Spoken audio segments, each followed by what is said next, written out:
Not quite sure how to open this thing, but to say it's Saturday in October in Vegas. And this is what Saturday in October in Vegas looks like. We're at the Bellagio, by the way. So enough of the small talk. Let's get right into this 5-10, sometimes 20 Saturday night game at the Bellagio. Right off the bat, we're up to hijinks. Cutoff opens to 30, the button calls, the small blind folds, and we slide right into the game with 4-5 offsuit. I think that's a little iffy. Not necessarily bad, but whatever. We're in. Not much doing for us on this King 4 Jack Diamond heart flop, and we get the party started with a check. Apparently, not much doing for anyone else either. They both check. The turn brings the 3 of diamonds, and we aren't going to do a damn thing, honestly. We check again, and again, they both check. The river 9 of spades, whatever. I check, the cutoff checks, and now the button bets $40. I don't believe you, sir. You expect him to believe that you checked a king or jack back twice, and now you're betting? If you are instead trying to tell me that you ran into a 9 on the river, and instead of checking it back, you decided to get value, I don't believe you either. If you have some queen 10 combination, or that king, or that jack, or that 9, you'll just have to show me. I call, and the cutoff folds. The button reveals ace 7 of hearts, and our pair of 4s beats his ace high. I guess everyone is up to hijinks.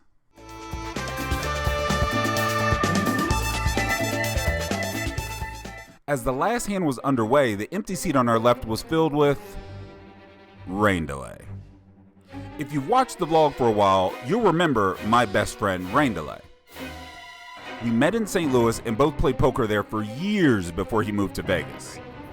But unlike me, these city slickers can't handle the elements. You're a city slicker. Have they been introduced to your absurdness yet, or is this the first time they're seeing it? They know what's going on. Cowboy Jamin. Anyway. He now plays mostly at the Aria, which is why you don't see him on the vlogs very often. He also plays much bigger games, 10-20 plus. So he's slumming it right now in this Bellagio 5-10 game with us peasants. A few hands later, we open King 9 offsuit in the cutoff when the action has folded to me. I say folded to me like the table was full or something. It wasn't. We were 5-handed here, so literally one person folded to me. Anyway, the big blind defends and we're off to the flop, heads up. Queen 8-4 with 2 diamonds. The big blind checks, and a c-bet is in order. I settle on $40, but honestly, I could have gone either way between this larger size and a smaller size like $20. The big blind calls again. When the turn deuce of heart appears, the big blind checks once more.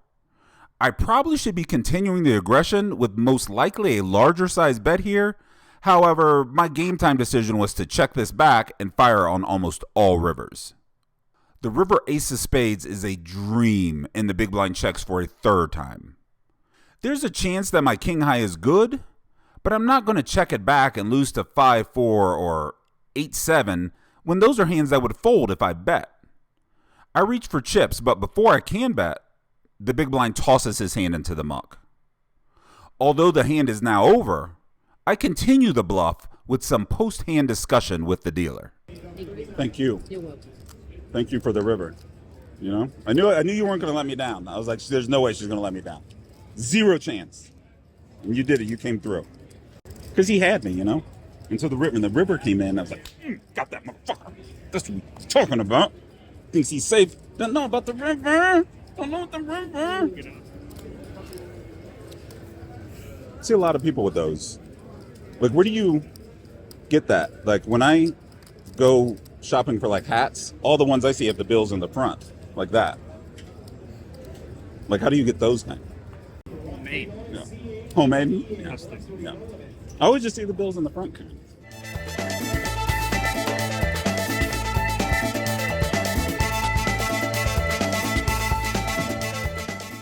interesting hand, this next one. The hijack, a short-stacked opponent who starts the hand with about $450, limps. The small blind completes, and I look down at pocket queens. A raise is definitely in order, and with the two limpers, I make it $50. The short-stacked hijack calls, but the small blind has seen enough. He's out. Heads up, we see a flop of King 10-5 with two clubs. I am the pre-flop 3-better and definitely have the advantage on this type of board. And the vast majority of the time, I'm just continuing here with a standard C-bet. This opponent, however, lost the majority of his stack, executing zero equity bluffs at an alarming rate. I have the notion that he sees checks as weakness and tries to pounce on them. If he has a king, well, he just has a king and he's about to make some money. I check. Unfortunately, he checks behind and we're off to the turn. The turn deuce of hearts changes nothing and I continue with my original plan. It's not like my queens are going to get multiple streets of value on a king high board anyway. Check. The second check was enough for him. He bet $60. I feign some thought and call. The river 8 of clubs brings in the front door flush and isn't my favorite. At all. I check again, very curious to see if he continues betting or if he just shuts it down. He does the latter. I table my queens and he tables pocket sixes, and in a very backwards way, I probably won the maximum here. The big pocket pairs continue an orbit or so later. Under the gun opens to 30, the cutoff flats, and we find dynamite on the button. A dynamite! Dynamite! Dynamite! Pure dynamite! Dynamite! After a standard 3-bet to $120, both find folds.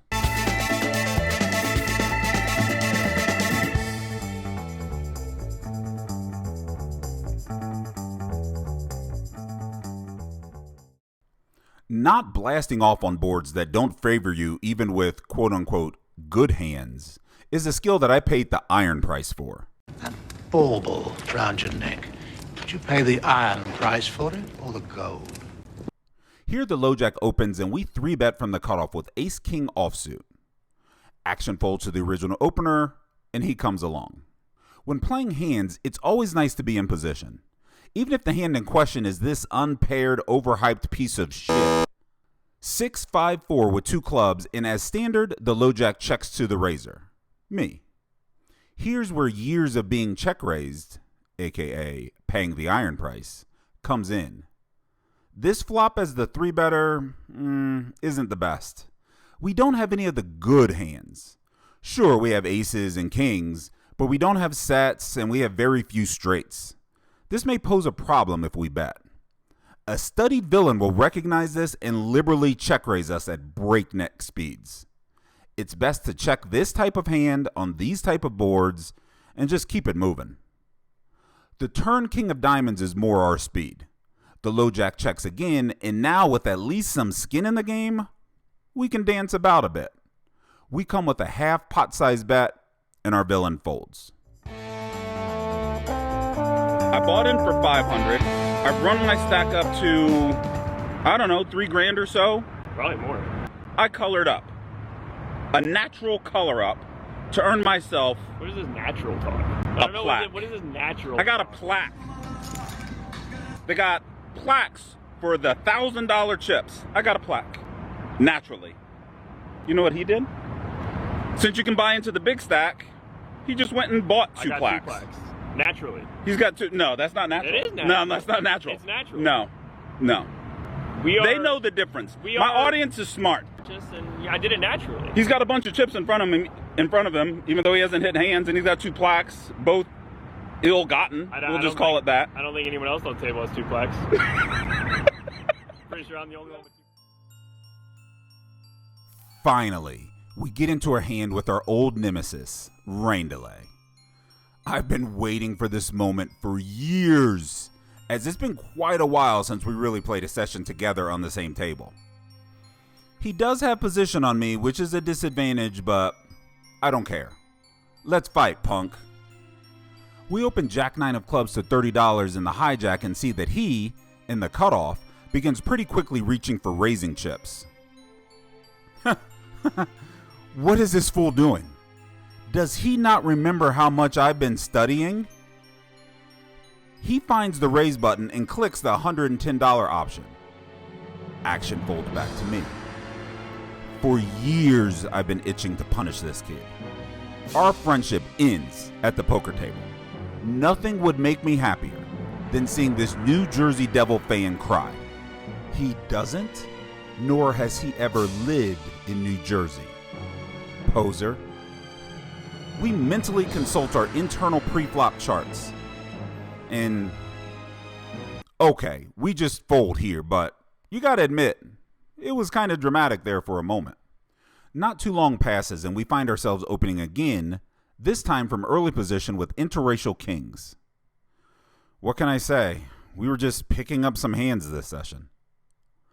The big blind defends, which he should be doing a little less wide for my early position open, and we go to the flop heads up.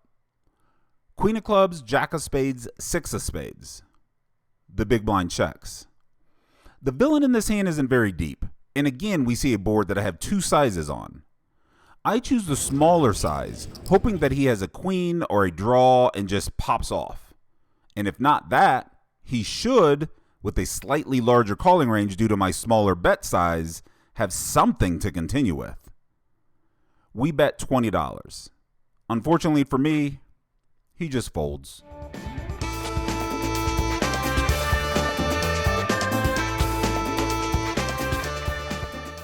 A couple of hands later, we are in the big blind facing a cutoff open to $30 in a small blind call. We defend with pocket fives, and three of us see a flop of king of spades, seven of diamonds, four of clubs. The small blind checks, and although this board is almost bettable, like if we could turn that king into a three, things change. But we can't, so we check. The cutoff c-bets 1/3 pot, and the small blind exits. We have a pair and a rather ambitious backdoor straight draw and knowledge that the cutoff should just be range betting all kinds of stuff here that we still beat. Ace queen offsuit, 9-8 suited, queen 10 suited, just all sorts of things. It's too early to fold. We call. The turn pairs the four and we check again. The cutoff decides not to double barrel and checks it back. The river seven of spades double pairs the board and we place our final check. It's at this point the cutoff fires $70, or a bit less than half pot, into the middle. Now it's time to think. There's not much reason for him to bet a king or an ace here or any underpairs really.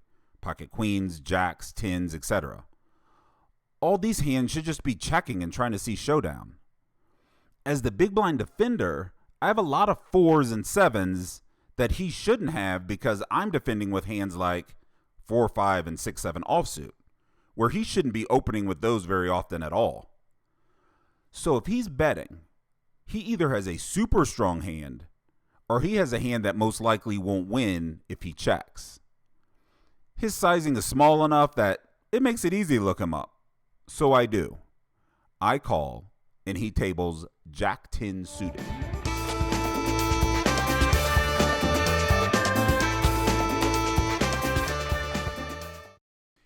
Here I look down again at pocket kings. Like I said, I was running hot pre-flop. And I open the action at $30 and get called by the big blind. Heads up, with about $60 in the pot, we see jack of clubs, four of spades, deuce of clubs, and the big blind checks.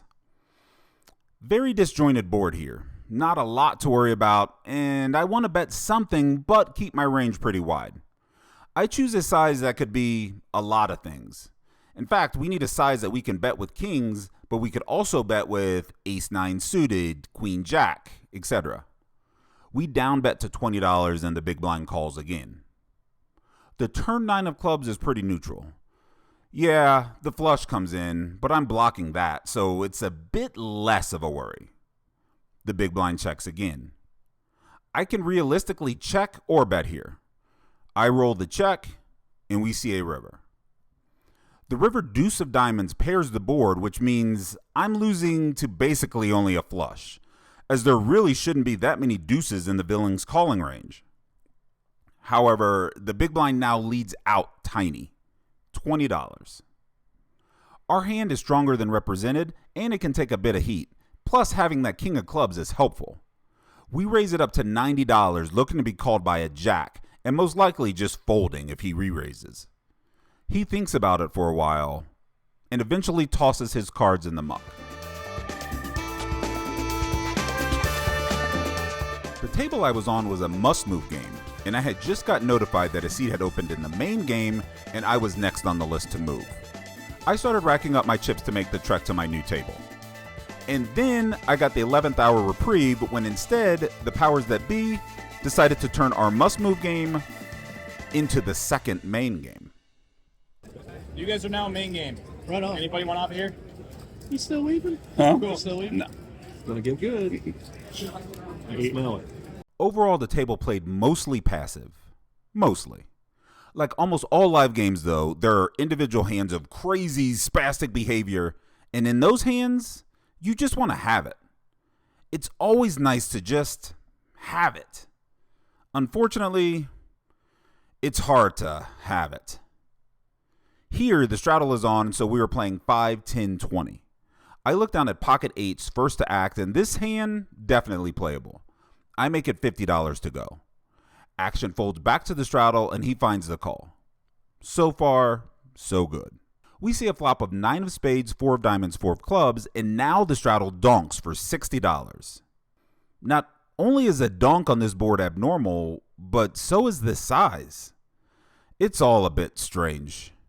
I could have aces for all he knows. What's he betting? My 8s are still a little too good to fold, especially to one bet, so we call. The turn 6 of hearts doesn't improve my actual hand, nor do anything for my range, and apparently the straddler doesn't fancy it either, because now he checks. Happy with the free card, I check it back. The river brings the jack of spades, so no flush, no straight, board totally discoordinated, and the straddler quickly bets $200. Honestly, I'm a bit confused. What's with the almost pot-sized bet here? What's he repping? Quads? A boat? How? Confused or not, I have better hands in early position to engage with here, so I just let this one go.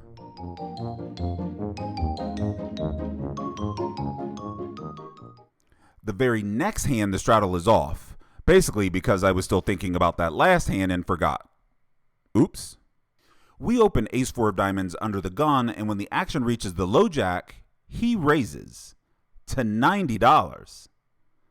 The audacity, the temerity, the unmitigated gall on this guy. We will find some 4 bets in this spot with this hand, but here we just opt to call and see a flop. Ace deuce 3 with 1 diamond.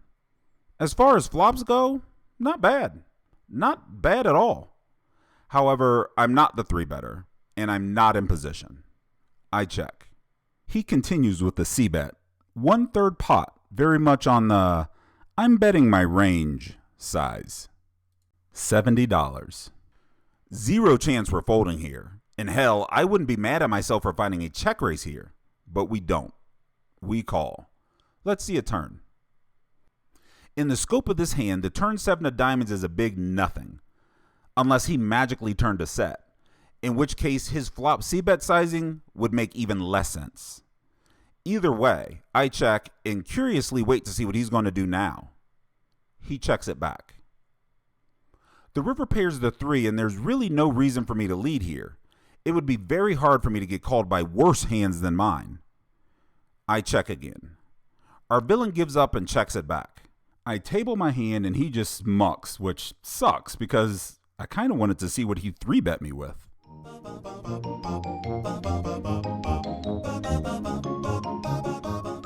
He's like, hey, I mean, He's like, hey, you guys want to do a round of straddles? He's like, oh, you guys will do it. And he looks at me and he goes, well, he might not do it. He's like, well, I don't know, maybe you will. And then I was like, I had my headphone and I was like, wait, are you saying that I won't straddle? And he's like, well, I don't know. And then I just like smirked at him. And then it gets over to my straddle and I'm like, well, normally I'm not the type to do it, but I'll fucking straddle because this guy wants me to. Is that like a bad read that you won't straddle? I'm like, it's a really fucking bad read. And he goes, oh, you don't have to get angry. And I was like, all right. We got to do the update over here because it's too dark outside. It's like just people. I just hate people, man. Like this guy, like I look like the type. I'm the quintessential fucking reg guy, and you don't think that I'm gonna fucking straddle? Dude, I'll play fucking 10, 20, 40, 100. I'm sitting in this fucking game to get away from these fucking mooks at Aria. I'm sitting with you at a 15 cap, and you think I won't fucking straddle? You fucking cunt. We're here for the mid-session update. Yeah, we got it all. Did you get all that? Oh, I don't know if that's gonna be content. That's gonna be cut by YouTube. Sure. We are here, the mid-session update. I have a special guest, Rain Delay, Into on fire. On fire today he is. He's not running good in this game. Me, I'm running great. I'm playing good. I'm running good. I'm up. They can't handle me. Him. I mean, it's not like even this. It's just people. I told you, it's just people. The game is okay. There are some players in the game that are max tilting. Is that what you say? No, yeah, they're just like, you know. Strat. There's a lot of strat talk going on at the table, which is one of the guys who's heavily involved in strat talk limped under the gun. Right, I noticed that too. The kind of people we're dealing with here. So Saturday night here at the Bellagio, you know, it's Saturday night Bellagio stuff, and he's pissed at life. But he's back on the vlog. Rain Delay is back. For those of you that have asked where Rain Delay is, here he is. No one cares. no one has been missing me. They all care. You put out the premium stuff. They're good, but I miss you. They miss you. Oh yeah, I miss you too. Yeah. So.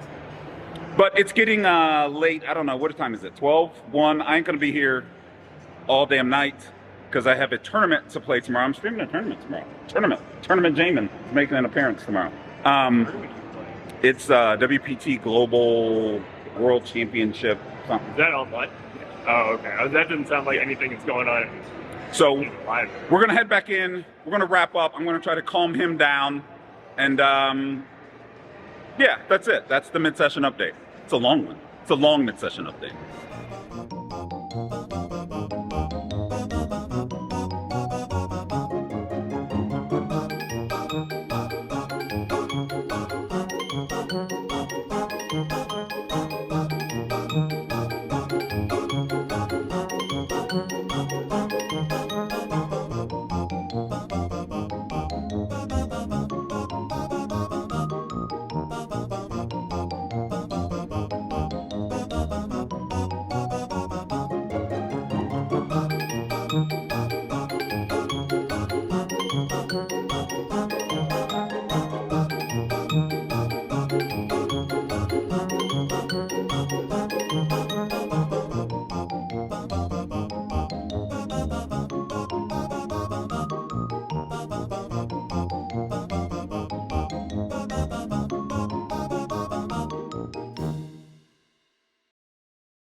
Late in the session, we open with Queen Jack offsuit from under the gun 1.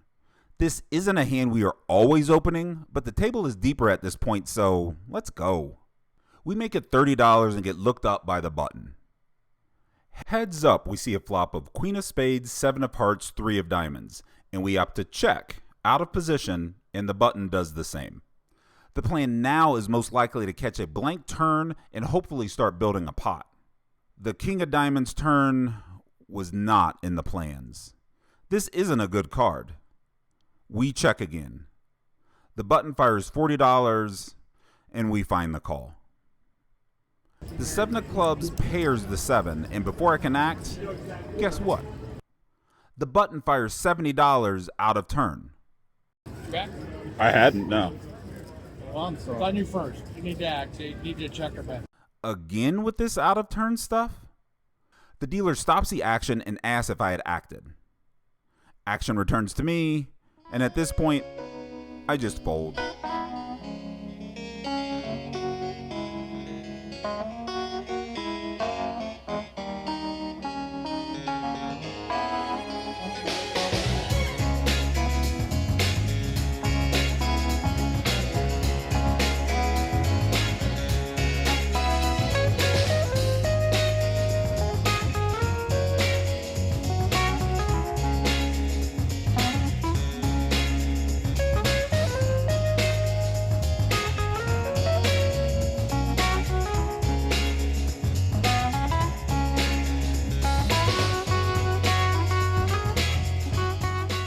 So we are home. It is about 3 in the morning. My session ended about an hour ago. The specifics of that, in for $2,000, out for about 1,870 something. So down about 130. I never really got anything going.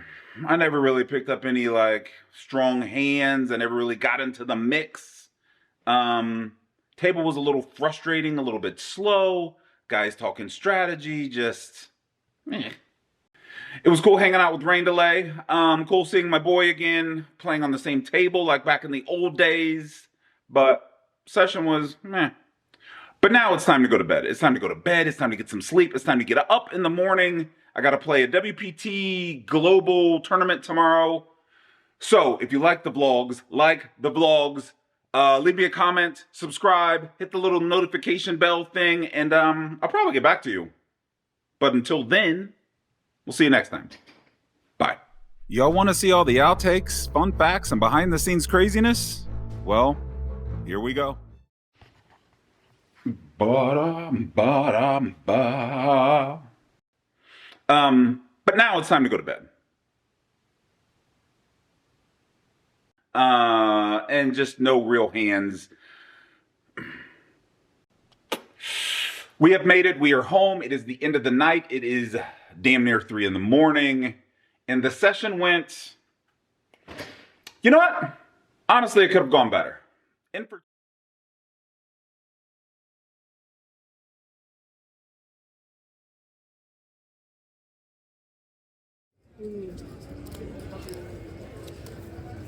see a lot of people with those. Like, where do you get that? Like, when I go shopping for like hats, all the ones I see have the bills in the front, like that. Bauble round your neck. Did you pay the iron price for it or the gold? So as you guys clearly saw, I destroyed Rain Delay in a pot. And you know what he did? He knocked over all my chips. You know why? Because he's a sore loser. That's why. He can't take it. He can't take that smoke. Oh god, it's just sore losing to you. It'd be fine with anybody else. You fucking asses. That's why. Oh, okay. Yeah, it goes around this way. Thanks. But wait a minute, I was just... No? I wasn't big boy in that hand. No, white guys are always small. I didn't make the rules.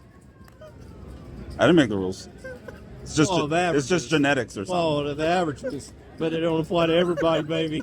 I call. Drop them. I call.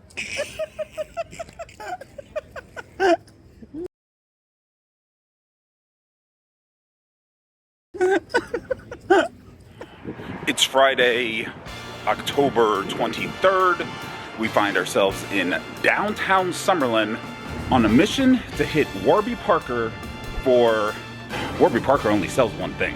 We are going to walk next to the poker room and we might see a celebrity.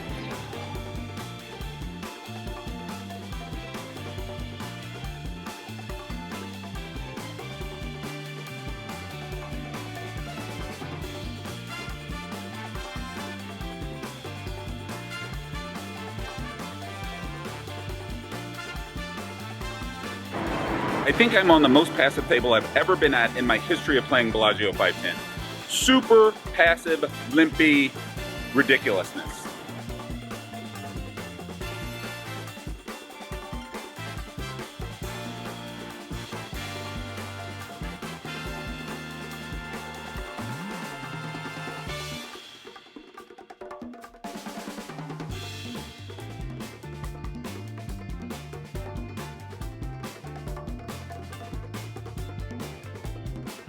I'll tell you how I did later. You know, because of criminals. Mornings are the same. I don't wanna play this game. Let me go back to sleep.